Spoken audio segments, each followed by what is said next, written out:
अस्सलाम वालेकुम दोस्तों। मैं डॉक्टर सईद अली हसनैन आज की वीडियो के अंदर आप लोगों के साथ डिटेल में मार्केट का ओवरव्यू और फिर जो है स्टील सेक्टर का एनालिसिस आप लोगों के साथ जो शेयर करूंगा।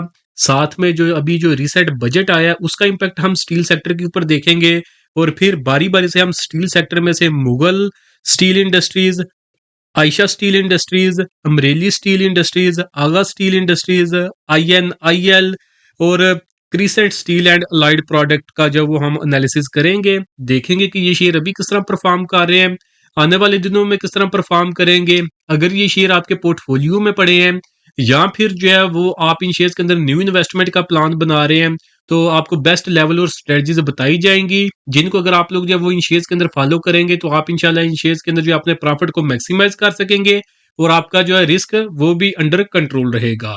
और साथ ही साथ आपको इन शेयर्स के अंदर जो अभी रिसेंट टाइम्स के अंदर जो डेवलपमेंट्स हो रही हैं, जो इनके अंदर फंडामेंटल चेंजेस आ रही हैं, वो भी आप लोगों के साथ जो मैं ये सब कुछ एक्सप्लेन करूंगा। तो पहले हम जो वो मार्केट को जब वो देख लेते हैं, तो मार्केट की बात करें तो आज के दिन मार्केट ने क्लोजिंग दी है 1,80,511 के ऊपर। 118 पॉइंट जो मार्केट ने गेन किए हैं, जो कि परसेंटेज वाइज 0.07% बनते हैं। तो कोई आज खास किस्म की जो मार्केट के अंदर जो वो काम नहीं हुआ, मार्केट के अंदर कोई पॉइंट वाइज जो कोई खास जो वो काम नहीं हुआ। मार्केट ओपन जो हायर रेट्स के ऊपर हुई थी, बट अल्टीमेटली जब वो नीचे आई थी एक टाइम पे नेगेटिव टेरिटरी के अंदर जब वो मूव कर रही थी, बट क्लोजिंग जब वो इसने 118 पॉइंट जो वो गेन करके वहां पे दी है। मार्केट का हाई 1,81,357 का था, जबकि लो मार्केट ने 1,79,564 का लगाया था।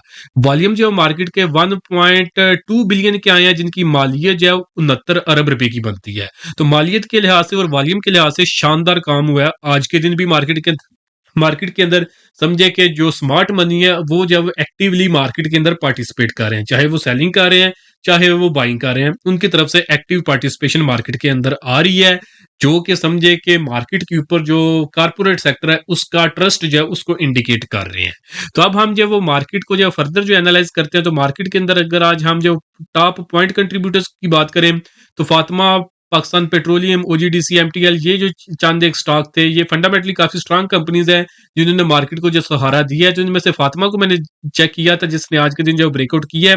MTL ने कल के दिन ब्रेकआउट किया था और उसी को जो ये अब अपसाइड के ऊपर जब लेके जा रहा है, जबकि बैंकिंग सेक्टर में से कुछ शेयर जो है इनको जब वो मार पड़ी है। तो इंशाल्लाह आप जो मेरी अपकमिंग वीडियो होगी ना, तो उसके अंदर जो मैं बैंकिंग सेक्टर को जब वो एक्सप्लेन करूंगा कि अभी जो रिसेंट डेवलपमेंट्स हो रही हैं उसका इम्पैक्ट जब वो बैंकिंग सेक्टर के ऊपर जब वो किस तरह का आ सकता है।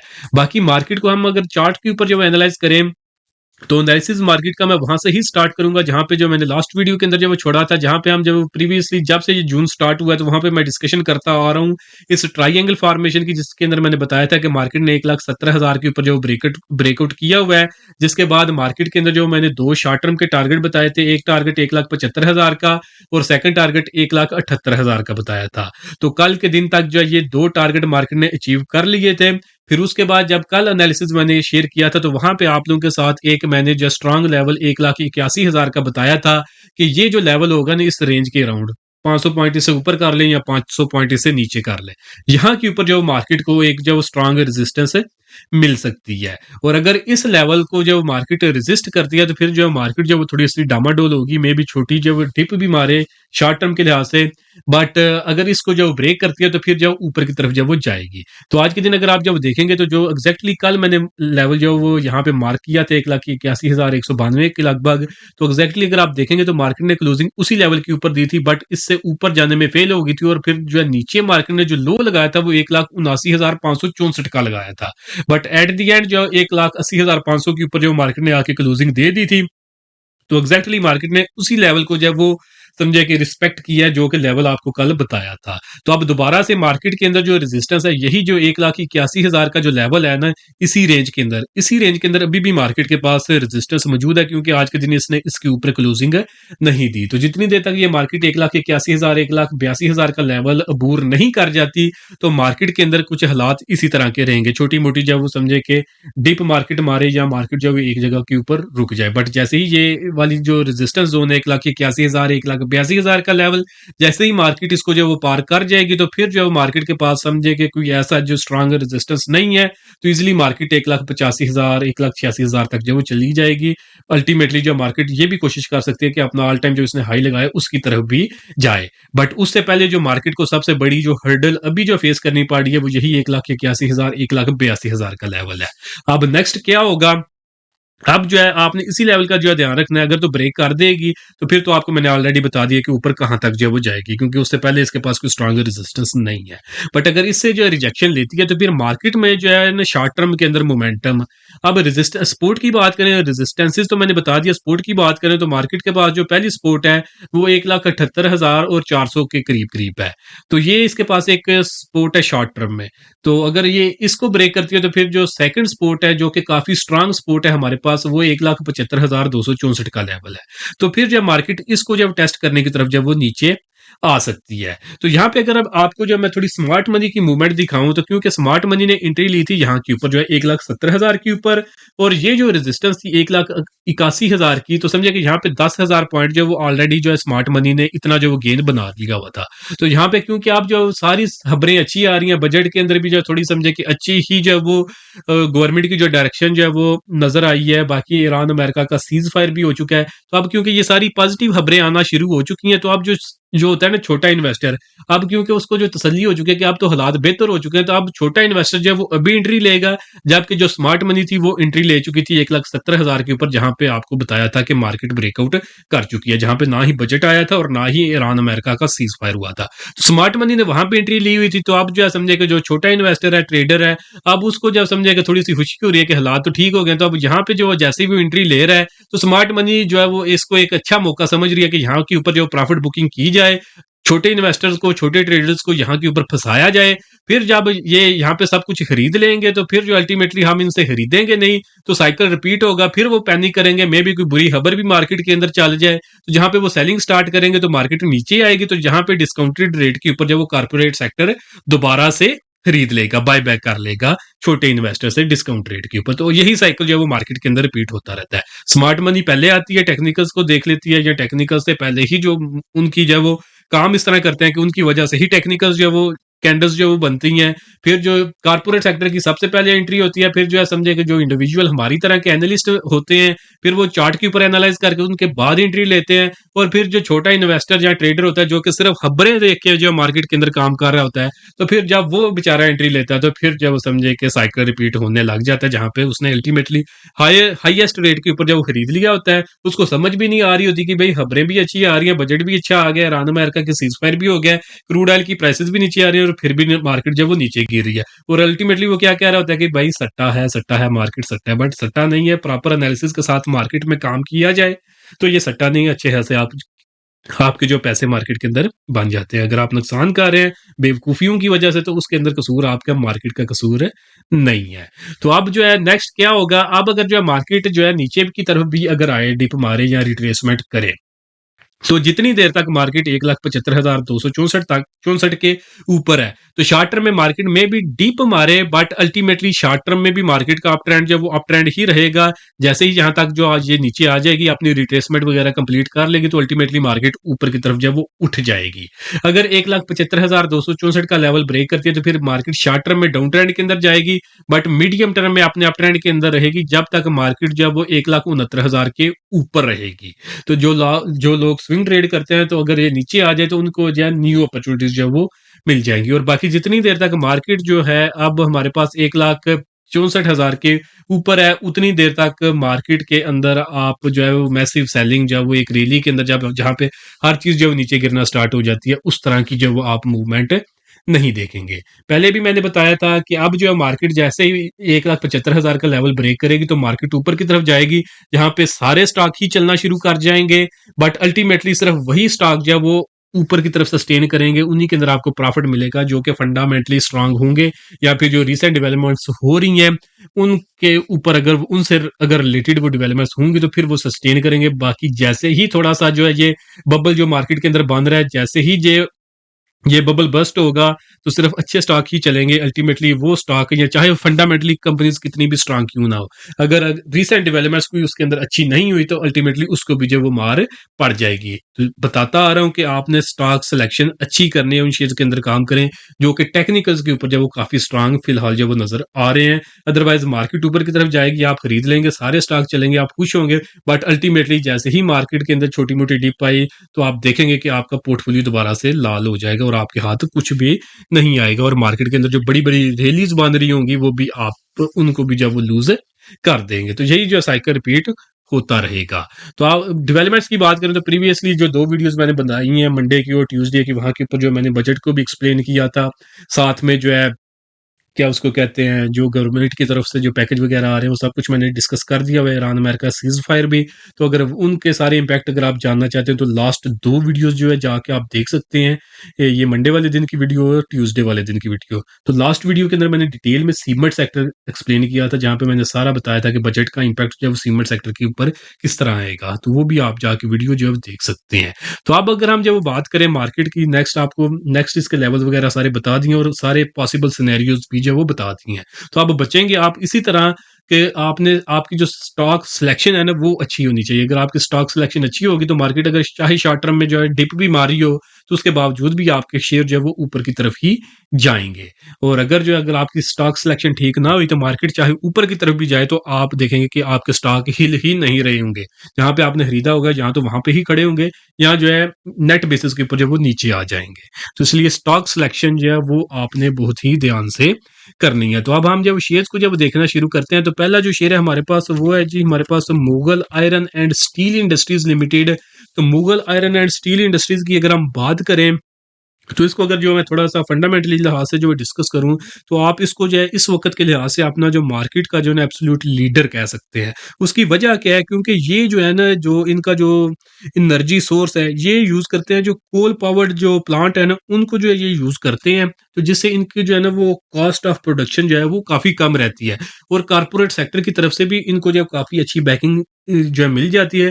समझिए कि इनको जो कैश फ्लो वगैरह जो है ना वो भी इनका ईज़िली मैनेज हो जाता है। तो जिसकी वजह से ये, हालाँकि करंट हालात जो है ना वो काफ़ी जो नाज़ुक रहे थे, ये पिछला जो कुछ अरसा गुज़रा है ना, साल 2 साल का, तो वहाँ पे जो हालात काफ़ी नाज़ुक थे, but Mughal iron and steel जो है ये अपने सेक्टर का जो वो लीडर बन के जो वो छाया आ रहा है। तो उसकी वजह मैंने जो है 2 वजह आपको जो 2 वजूहात है वो बता दी है कि एक तो कॉर्पोरेट सेक्टर इनको अच्छा बैक कर जाता है, और बाकी इनकी जो प्रोडक्शन जो है ना वो जो है कोल पावर्ड प्लांट के ऊपर जो है ना वो बेस कर दिया है। तो इनको जब वो प्रोडक्शन कॉस्ट भी इनकी जो है काफ़ी कम रहती है। तो चार्ट के ऊपर अगर हम जब इसको देखें तो इस शेयर ने जो ये इस आर्क फॉर्मेशन का ब्रेकआउट किया है 84 रुपए के ऊपर, जब इसने क्लोजिंग दी थी 84.5 के ऊपर, तो वहां पे ही इसके अंदर बाइंग बनती थी।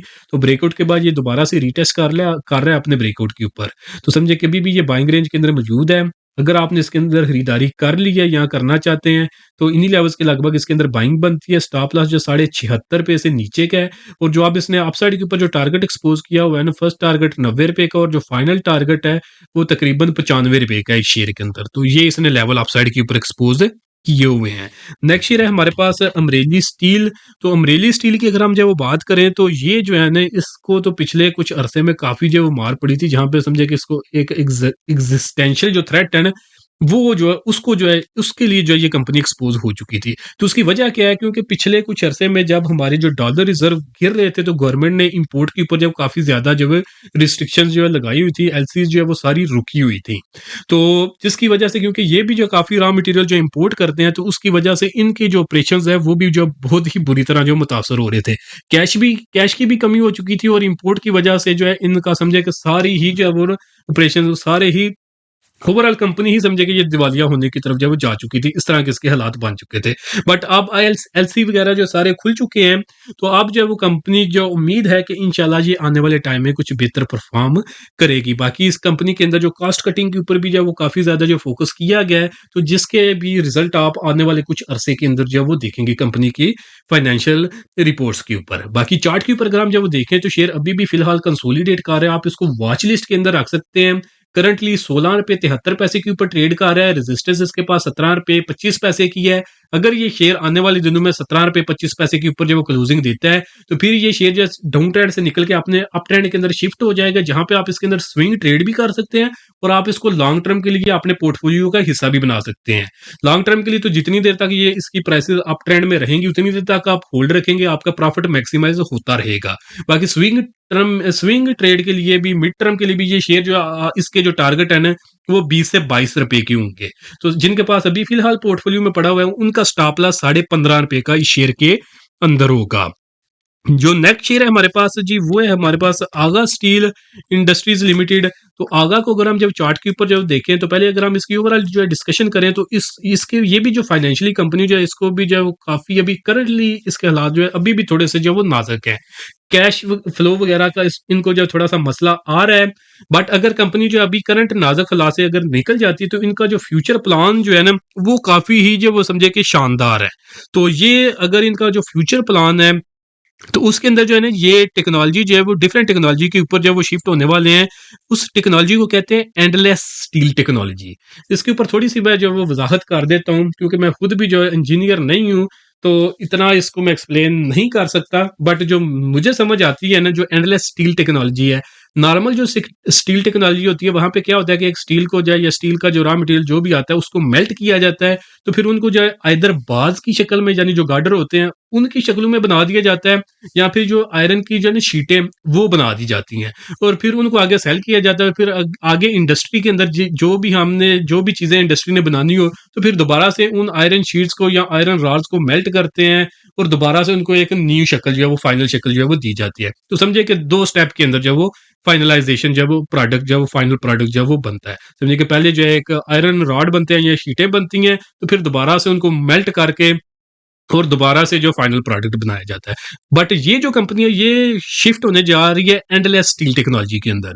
उसके अंदर क्या होता है कि वहां के ऊपर जो है ये स्टील को मेल्ट करके पहले आयरन शीट या फिर आयरन रॉड नहीं बनाया जाता। वहां पे डायरेक्टली जो चीज रिक्वायर्ड होती है ना, तो पहले ही स्टेप के अंदर जो है वो आयरन को मेल्ट करके फाइनल प्रोडक्ट के अंदर ही उसको जो है शिफ्ट कर दिया जाता है। मोल्ड के अंदर डाल के उसका जो फाइनल प्रोडक्ट होता है वही हासिल कर लिया जाता है। समझिए कि एक पूरा जो स्टेप है, जहाँ पे स्टील को जो मेल्ट किया जाता है, बहुत ज्यादा एनर्जी जब वो कंज्यूम होती है, तो उस स्टेप से ही जो ये कंपनी जो उसको जो है वो अवॉइड कर देगी और डायरेक्टली फाइनल प्रोडक्ट बना के आगे सेल करेगी। तो जिससे एनर्जी कंजप्शन जो है वो एटलीस्ट जब 40% तक जब वो कम हो जाती है, और स्पेस स्टोरेज जो स्पेस है उसकी भी जो कैपेसिटी है वो भी कम चाहिए होती है। तो इस समझे कि इससे जो कॉस्ट कटिंग जो काफी ज्यादा हो रही होती है। तो ये समझे कि अब एडवांस लेवल की जो स्टील मैन्युफैक्चरिंग जो टेक्नोलॉजी है, जो कि अब स्टील इंडस्ट्री के अंदर यूज हो रही है, ये उसके ऊपर जब वो शिफ्ट हो रही है।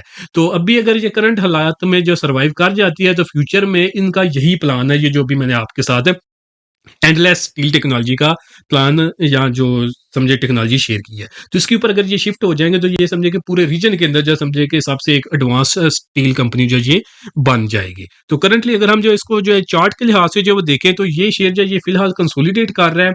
अगर ये शेयर आपके पोर्टफोलियो में पड़ा है, तो ₹7.40 का आपके पास स्टॉप लॉस होगा। और अगर आप इस शेयर के अंदर जो न्यू इन्वेस्टमेंट करना चाहते हो, तो मेक श्योर करें कि ये शेयर जो ₹9.10 के ऊपर क्लोजिंग दे, वहां पे आप इस शेयर के अंदर जो है बाइंग करेंगे। जिसके बाद जो है इसके अंदर फर्स्ट टारगेट जो है ₹9.60 का, और फाइनल टारगेट जो है वो ₹10.5 के करीब करीब होगा। नेक्स्ट शेयर जो है हमारे पास, वो है हमारे पास Ayesha steel industries limited, ASL।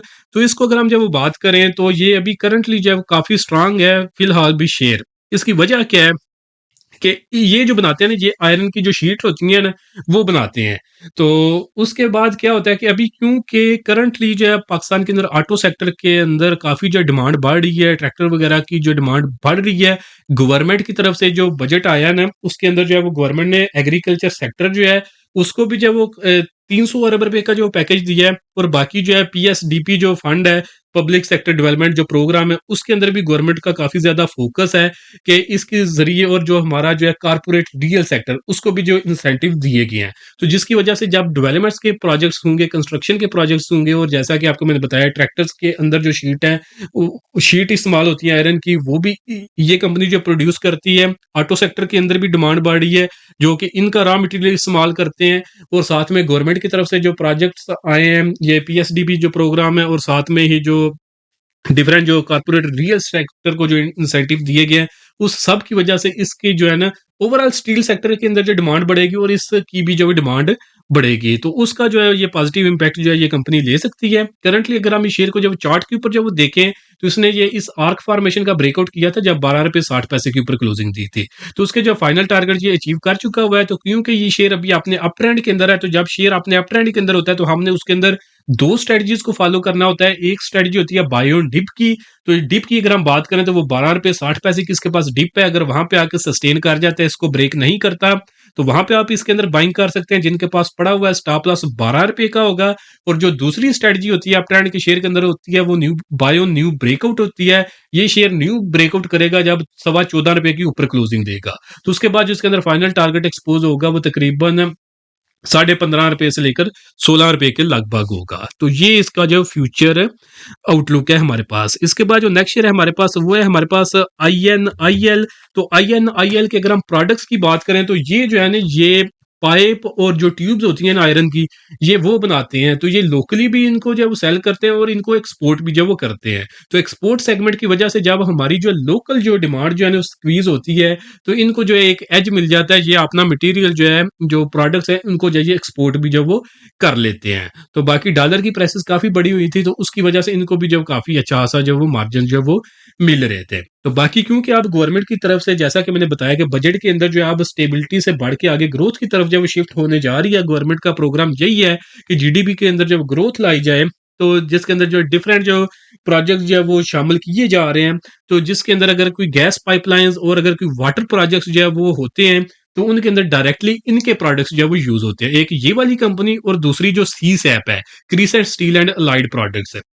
ये 2 कंपनीज़ ऐसी हैं, अगर पाकिस्तान के अंदर जो है गैस की प्रोजेक्ट्स, गैस पाइपलाइंस या वाटर पाइपलाइंस अगर बिछेंगी, तो इन 2 कंपनीज़ को जो डायरेक्टली इनका जो फ़ायदा होगा। जो सीसैप है वो तो समझिए कि डायरेक्टली डिपेंडेंट है गवर्नमेंट के प्रोजेक्ट्स के ऊपर, क्योंकि वो जो लार्ज डायामीटर के जो पाइप होते हैं, वो बनाते हैं। तो अगर समझे कि फ्यूचर के अंदर जो ईरान और पाकिस्तान की जो गैस पाइपलाइन है, या फिर और फर्दर पाइपलाइंस अगर बनती हैं पाकिस्तान से आगे, अगर इंडिया की तरफ निकलती हैं, फ्यूचर के ये प्रोजेक्ट्स हैं, तो देखिए अभी तो वैसे ही हालात हमारे इंडिया के साथ खराब हैं, बट अगर कि फ्यूचर में ये इस तरह की चीज़ें मटेरियलाइज़ होती हैं, तो ये INIL और जो crescent steel and allied products हैं ना, ये जो 2 कंपनीज़ हैं, इनको इन प्रोजेक्ट्स के सबसे जो बड़े बेनिफिशियरीज़ हैं, वो यही हो सकती हैं। तो बाकी INIL को अगर चार्ट के ऊपर देखें, तो ये शेयर करंटली 169 रुपए के ऊपर ट्रेड कर रहा है। अगर ये शेयर आपके पोर्टफोलियो में पड़ा है, तो 150 रुपए का स्टॉप लॉस आप रखेंगे। और अगर आप इस शेयर के अंदर जो न्यू इन्वेस्टमेंट करना चाहते हैं, तो मेक श्योर करें कि ये शेयर 183 रुपए के ऊपर क्लोजिंग दे, तो फिर आप इसके अंदर बाइंग करेंगे, इन्वेस्टमेंट करेंगे, जिसके बाद इसका फर्स्ट टारगेट जो है वो 195 रुपए का, और फाइनल जो टारगेट है वो 210 रुपए के ऊपर का होगा। और अगर हम INIL के बाद सीसैप की बात करें, तो वो आपको मैंने बता दिया कि ये लार्ज डायमीटर के पाइप बनाते हैं, तो डायरेक्टली गवर्नमेंट के प्रोजेक्ट्स के ऊपर इनका जो है ना सारी जो फाइनेंशियल रिपोर्ट्स हैं, वो सारी इनके ऊपर ही जो है वो मैटर करती हैं। तो अब उम्मीद है कि कोई बड़े प्रोजेक्ट्स गवर्नमेंट की तरफ से जो वो आएँगे, इनके अंदर जो है इनके प्रोडक्ट्स की भी जो डिमांड बढ़ेगी, तो अगर इनकी डिमांड बढ़ेगी, तो डेफिनिटली हम इनके जो फाइनेंशियल रिपोर्ट्स हैं, वहाँ के ऊपर सेल्स के फिगर जो बढ़ते हुए देखेंगे, और साथ ही इनके जो प्रॉफिट मार्जिन है, वो भी बढ़ते हुए देखेंगे। तो बाकी सीसैप को अगर हम चार्ट के ऊपर देखें, तो ये एक मेगाफून फॉर्मेशन के अंदर जब ये ट्रेड कर रहा है, तो इसके अंदर हमने करना ये होता है कि इस फॉर्मेशन की सपोर्ट के ऊपर हमने बाइंग करनी होती है और रेजिस्टेंस के ऊपर सेल करना होता है। तो जिन्होंने इस सपोर्ट के ऊपर यानी 83 रुपए के ऊपर खरीदा हुआ है, तो उनका जो फर्स्ट टारगेट था ये 100 रुपए के करीब था, तो वहाँ पे प्रॉफिट बुकिंग बनती है। और अगर ये ऊपर की तरफ जो है अपनी जर्नी कंटिन्यू करता है, तो जो इस चैनल की जो रेजिस्टेंस है, इस मेगाफोन फॉर्मेशन की रेजिस्टेंस जो कि 140 रुपए के लगभग है, वहाँ पे अपना फाइनल प्रॉफिट जो वो बुक कर सकते हैं। और जिनके पोर्टफोलियो में ये पड़ा हुआ है, तो स्टॉप लॉस जो है वो आप इस शेयर के अंदर 105 का रख लें। और उसके बाद जो है नेक्स्ट अगर हम जो बात करें, अगर आप इसके अंदर न्यू बाइंग करना चाहते हैं, तो आप आइदर जो है आप वेट करें कि इसकी प्राइसेस नीचे इस चैनल की सपोर्ट के ऊपर आपको मिले, तो वहां पे बाय करें, या फिर इस मेगाफोन फॉर्मेशन का ब्रेकआउट करें, तो फिर उस ब्रेकआउट के बाद आप इस शेयर के अंदर जो है वो काम करें। समझे, जिन्होंने ऑलरेडी एंट्री ली हुई है, तो उनको तो मौका समझे कि ऑलरेडी मिल चुका है। तो बाकी न्यू अगर आप बाइंग करना चाहते हैं, तो उसके लिए जो 2 लेवल्स बताए हैं, उनका वेट करें, ताकि आप इस शेयर के अंदर जब स्टक ना हो जाए। तो नेक्स्ट शेयर जो कैल है के इलेक्ट्रिक लिमिटेड, ये सेक्टर से बिलोंग नहीं करता, बट इसके बारे में बहुत ज़्यादा पूछा गया था, तो उसको भी मैं डिस्कस कर देता हूँ। बाकी अगर आप लोग चाहते हैं कि आपके शेयर्स की अपकमिंग वीडियोस के अंदर डिस्कशन की जाए, तो उनका नेम या सिंबल आप कमेंट सेक्शन के अंदर मेंशन करें, तो इंशाल्लाह उनको भी जो मैं डिस्कस डिस्कस कर दूँगा। तो के इलेक्ट्रिक की अगर हम जब वो बात करें तो ये शेयर फिलहाल कंसोलिडेट कर रहा है। अगर आपके पोर्टफोलियो में पड़ा हुआ है तो ₹7.75 का स्टॉप लॉस रखें, अगर इसको ब्रेक करे तो निकल जाए इसमें से। और अगर आप इसमें जो न्यू इन्वेस्टमेंट करना चाहते हैं तो मेक श्योर करें कि ये शेयर इस ट्रेंड लाइन का ब्रेकआउट करे जो कि ₹9.10 का लेवल बन रहा है, ₹9.12 का। तो अगर ये इसको ब्रेकआउट करता है, इसके ऊपर क्लोजिंग देता है तो फिर आप इसके अंदर इन्वेस्टमेंट की तरफ जा सकते हैं। जिसके बाद इसके अंदर ₹11 का फर्स्ट टारगेट और ₹12 ₹12.5 का इसके अंदर जो है वो फाइनल टारगेट होगा। तो ये इसके अंदर जो टारगेट एक्सपोज़ हो जाएँगे जब ये इस लेवल का ब्रेकआउट कर देगा। बाकी दोस्तों अगर तो आप लोगों को जो इन वीडियोज़ के अंदर मैंने लेवल और स्ट्रेटजीज़ बताई हैं, अगर तो आप इनको खुद से फ़ॉलो कर सकते हैं, तो वेल एंड गुड आप इनको फ़ॉलो करें, इम्प्लीमेंट करें तो आप इंशाल्लाह अच्छा खासा इन शेयर्स के अंदर जो है वो गेन बनाएँगे और आपका जो रिस्क है वो भी अंडर कंट्रोल रहेगा। बट अगर आप लोग ये सब कुछ खुद से मैनेज नहीं कर सकते और आप लोग एक ऐसे प्लेटफ़ॉर्म की तलाश के अंदर है जहाँ पे चाहते हैं कि जैसे ही किसी शेयर के अंदर जो वो हमें कन्फर्मेशन मिले कि उसके अंदर प्राइसेज़ ऊपर जाने वाली हैं, तो उसके अंदर आपको बाय का सिग्नल मिल जाए और जैसे ही किसी शेयर की प्राइसेज़ नीचे गिरने वाली हों, तो उसके अंदर आपको सेल का सिग्नल मिल जाए। तो उसके लिए अगर आप इस तरह के प्लेटफ़ॉर्म की तलाश के अंदर है जहाँ पे आप रेडीमेड सिग्नल चाहते हैं, तो उसके लिए आप हमारी प्रीमियम सर्विसेज़ अवेल कर सकते हैं। हमारी प्रीमियम सर्विसेज़ आप साल में जस्ट वन टाइम ₹6000 पे करके पूरे साल के लिए अवेल कर सकते हैं। इस ₹6000 के अंदर आपको हमारा जो इंट्राडे ट्रेडिंग ग्रुप है, उसकी एक्सेस 1 साल के लिए मिलेगी। स्विंग ट्रेडिंग ग्रुप की जो एक्सेस है 1 साल के लिए मिलेगी और जो लॉन्ग टर्म इन्वेस्टमेंट ग्रुप है, उसकी भी एक्सेस आपको 1 साल के लिए मिल जाएगी और हमारा जो कंप्लीट स्टॉक मार्केट कोर्स है, उसकी भी एक्सेस आपको इसी ₹6000 के अंदर मिलेगी। तो जो लोग भी इंटरेस्टेड हों तो आप नीचे दिए गए व्हाट्सएप नंबर पे मैसेज करके आप इसकी जो फर्दर डिटेल्स ले सकते हैं। बाकी लास्ट वीडियो के अंदर इसी तरह जो मैंने सीमेंट सेक्टर को जो है एक्सप्लेन किया था और उससे पहले जो है ये कुछ फंडामेंटली स्ट्रॉन्ग कंपनीज है उससे पहले जो मैंने ये वाली जो वीडियो के अंदर उनको डिस्कस किया था और खास करके जो ईरान अमेरिका की जो जंग बंदी थी और जो बजट के जो असरात मार्केट के ऊपर आने थे वो सब कुछ मैंने इस वीडियो के अंदर जो डिस्कस किया था। तो अगर आपने ये वीडियोस नहीं देखी तो आप जाके इनको भी जब देख सकते हैं। बाकी इस वीडियो के अंदर आपको जो कुछ भी बताया गया ये सिर्फ इंफॉर्मेशन और एजुकेशन के लिए है, ये किसी तरह की कोई भी इन्वेस्टमेंट नहीं है, इन्वेस्टमेंट एडवाइस नहीं है। अगर आपने कोई भी इन्वेस्टमेंट करनी है तो उससे पहले आपने खुद से उसकी मुकम्मल रिसर्च कर लेनी है। आज के लिए दोस्तों इतना ही, मिलता हूँ आप लोगों से नेक्स्ट वीडियो में।